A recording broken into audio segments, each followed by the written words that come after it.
Bueno, acá estamos otra vez en ABC del deseo, que yo no les conté por qué le puse este nombre, Sofi. No. Este nombre viene por ELIS, por lo Ajá. cognitivo-conductual, para que la gente sepa, de la terapia relacional emotiva, donde Sí. está el ABC de ELIS. Dije, bueno, vamos a ponerle un nombre así que se me ocurrió por eso. Me gusta. Sí. ¿Y vos, Sofi, qué orientación tenés? Trabajo también desde la línea cognitivo-contextual. Bien. Nos conocimos, de hecho, en una diplomatura De Winnicott. de Winnicott, Sí, sí. psicoanalítica. Era diplomatura en psicoanálisis Sí, contemporáneo, algo ¿no? así, sí. Habíamos visto a Winnicott y otros más, Sí, pero sí, sí. sí. Y contame un poco lo que yo quería preguntarte, el tema de la ansiedad, que un poco lo vimos en la primera parte, en el primer bloque, pero contame cómo influye esto también a la hora de tener Sí. intimidad, relaciones sexuales. Bueno, fíjate esto que mencionabas recién quizás, ¿no? De esta paciente que te Sí, pregunta cómo hago, ¿no? Y siempre aparece esto, como esta cuestión de qué tengo que hacer, de qué manera o cuánto tiempo, cómo me tengo que ver, esto que hablábamos en sí, cuanto a la imagen, ¿no? bien. Y De la ansiedad, que un poco lo vimos en la primera parte, en el primer bloque, pero contame cómo influye esto también a la hora de tener sí. intimidad, relaciones sexuales. Bueno, fíjate esto que mencionabas recién quizás, ¿no? De esta paciente que te Sí, pregunta cómo hago, ¿no? Y siempre aparece esto, como esta cuestión de qué tengo que hacer, de qué manera o cuánto tiempo, cómo me tengo que ver, esto que hablábamos en sí, cuanto a la imagen, ¿no? bien, Y cuánta exigencia que cae en torno a algo que va mucho más allá, ¿no? Y que un encuentro placentero también sucede cuando podemos soltarnos y habilitar a eso. Desde un lugar también más energético, incluso qué desde lindo. conectar con el cuerpo sutil. En cuanto a la ansiedad, uno viene de esta vorágine, ¿no? En la cotidianeidad, en el día a día, y los encuentros sexuales quizás se toman desde ese plano. No tengo tiempo, Exacto. o lo hacemos rápido. Es verdad, y además también creo que en la vorágine diaria en la que vivimos, ¿no? En esta cuestión de acelere, Sí, eh, las personas no se toman el tiempo de poder conectar con eso. Es como llega la noche y uno quiere irse a dormir, ujú, pero no lo digo mal, sino porque uno está tan atravesado por situaciones de la vida cotidiana que el sexo termina siendo como lo último, ¿no? claro, sí. Sí, y sucede que quizás la gente llega desesperada a la consulta, ¿no? Y también es como, bueno, a ver, ¿qué estamos haciendo en lo cotidiano para contribuir con esto? ¿Qué momentos te dedicas para conectar con vos mismo, con tus sensaciones, Exacto. con bajar un poco esta cuestión mental, Tal ¿no? cual. Bueno, yo trabajo mucho con el mindfulness Ujú, y me parece que es una buena herramienta también como para también conectar con un sí, otro. Esto que vos decís tan importante del registro, yo lo utilizo mucho, esto del registro, bueno, cómo me levanto, cómo me siento.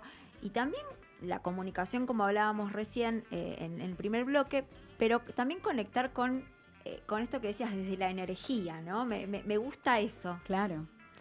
Sí, creo que tiene que ver también con permitirnos sentir. Exacto. Más allá de si sentimos placer, ¿no? O si sentimos una respuesta orgásmica. Es en principal, bueno, sintamos, Sí, conectámonos exacto.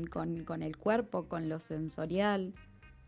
En nuestro cuerpo yo a veces lo explico desde la teoría, que tenemos tres sistemas, Sí, ¿no? El racional, el instintivo y el emocional.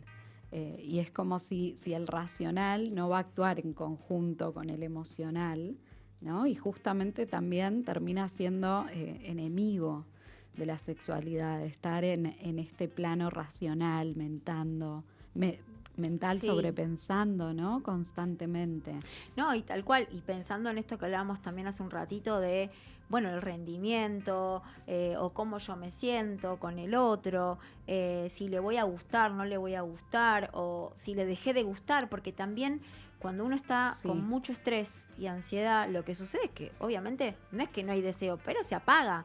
Entonces, cuando pasa el tiempo y uno dice, che, no me está buscando, ¿qué onda? Ya no le gustaré como antes, ya no me quiere, ya no tiene ese deseo, ¿no? Bueno, los modos de comunicarse hoy también, ¿no? El gosteo, las redes sociales, el bloquearse, también fomentan a este sobrepensamiento. Totalmente. Sí, hay mucha gente que yo veo que sobrepiensa, ¿no? Y que hay un libro que me gusta mucho que se llama Los Cuatro Acuerdos, que una de las premisas es justamente no suponer. Y si uno, digamos, no pone en palabras o no le dice al otro, che, me está pasando esto, o no sé, o por ahí podríamos probar algo distinto, porque también la rutina hace que también esas cosas no se pueda ver, digamos, vehiculizar ese momento sexual, ¿no? Claro. Bueno, incluso el deseo surge cuando no tenemos algo, ¿no? Entonces lo deseamos. Por ejemplo, qué ganas de tomar un helado. Y al momento de tomarlo ya lo estoy disfrutando. Claro. ¿No? Entonces quizás si la rutina, los estímulos que son siempre los mismos, también disminuye al deseo. Y es bueno, permitámonos buscar cosas distintas. Tal cual. Me encanta esto porque para que la gente no solamente no se quede con el deseo sexual, sino que deseo tenemos todo el tiempo con un montón de cosas, ¿no? Como para poder entenderlo. ¿Y qué podemos hacer si estamos tan estresados y ansiosos como herramienta para poder acercarnos a nuestra pareja o a la persona con la que estemos frecuentando? Bien, bueno, hablábamos quizás del consumo pornográfico, por ejemplo, ¿no? Que la realidad es que disminuirlo en primer lugar. Totalmente. ¿No? Y poder conectar con la sutileza, yo por ahí también menciono, no es necesario irse a un campo, ¿no? Sino regar una planta que tengas en el balcón o contemplar un árbol o darte un baño a conciencia, ¿no? Desde esas pequeñas acciones en lo cotidiano, posiblemente también dé cuenta a que en un encuentro sexual con un otro sea bajo otros tiempos, digamos. Exactamente. Y vos en la clínica, Sofi, ¿ves mucha gente que está muy desconectada por el estrés y la ansiedad? Sí. Sí, y por el modo de vida también, ¿no? Esto que mencionábamos de las redes sociales, del suponer, ¿cuánto suponemos? Cuánta información hay al alcance y que termina siendo superficial de cierta manera, ¿no? Las redes como una vidriera, qué es lo que están eligiendo mostrar. Y si pensamos en otro momento, quizás no hace tanto tiempo atrás, uno esperaba una carta, por ejemplo, ¿no? O la comunicación estaba dada de otra manera. Totalmente. Entonces también creo que es abrirse un poco a esos tiempos, por así decir, y bajar de toda esa vorágine que propone hoy el modo de vida y lo cotidiano. Totalmente. Me parece re interesante esto que decís con respecto a cómo vivimos, ¿no?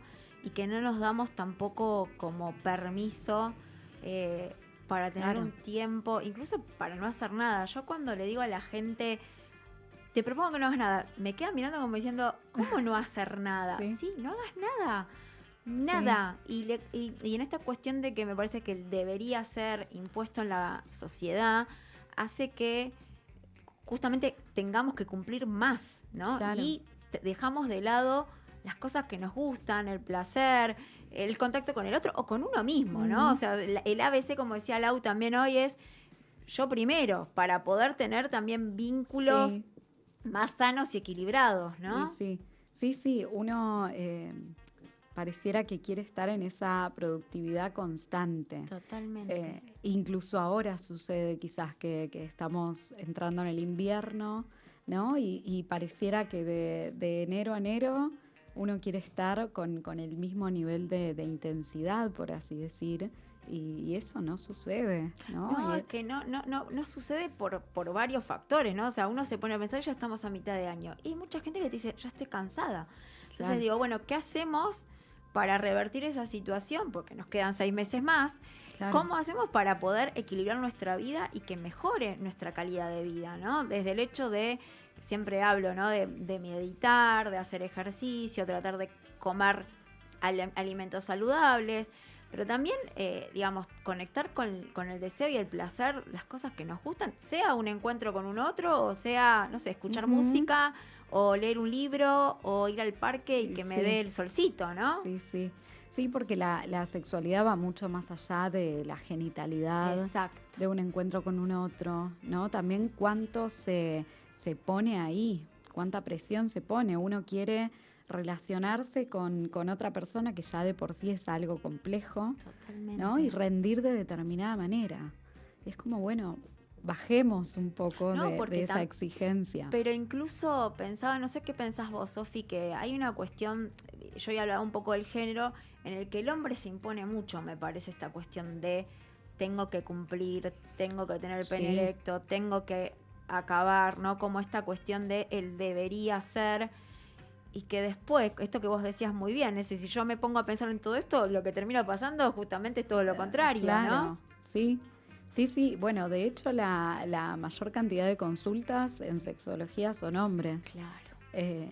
Y sucede también que ellos tienen su órgano, digamos, genital, su pene visible. Claro. Y que si no hay una erección, no van a poder penetrar. Entonces cae una carga mayor, digamos. Una carga mayor. ¿No? Quizás una mujer, por falta de lubricación, puede utilizar un lubri, ¿no? O hay otras maneras. Hay otras maneras, tal cual. En cambio, quizás en el hombre queda más en evidencia, por así decir. Y luego lo que representa esta cuestión del hombre como persona que puede. Exacto. Cuando en realidad, bueno, es poder bajar con todo esto. Y cuando uno quizás pone la mente en otro lado, aparece esa erección, ¿no? Pero no pone la mente en otro lado, sino que la apaga, más bien dicho, ¿no? Cuando nos conectamos con el sentir.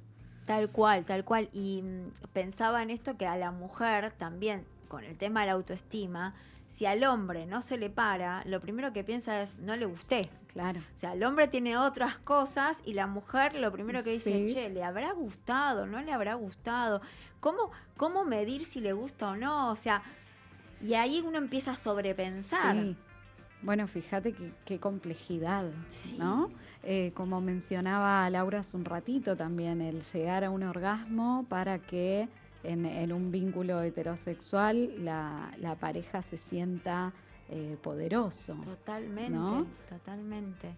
A mí me llama mucho esto la atención, ¿no? Como que uno también tiene la obligación o la potestad de que el otro disfrute, ¿no? Y el disfrute es de los dos. Sí. No es solamente yo tengo que hacer que vos disfrutes, no, los dos tenemos que disfrutar, ¿no? Porque si no está esa creencia de, bueno, hay muchos hombres que me han dicho, pacientes, que ellos se sienten bien si ven que la persona tiene un orgasmo. Sí.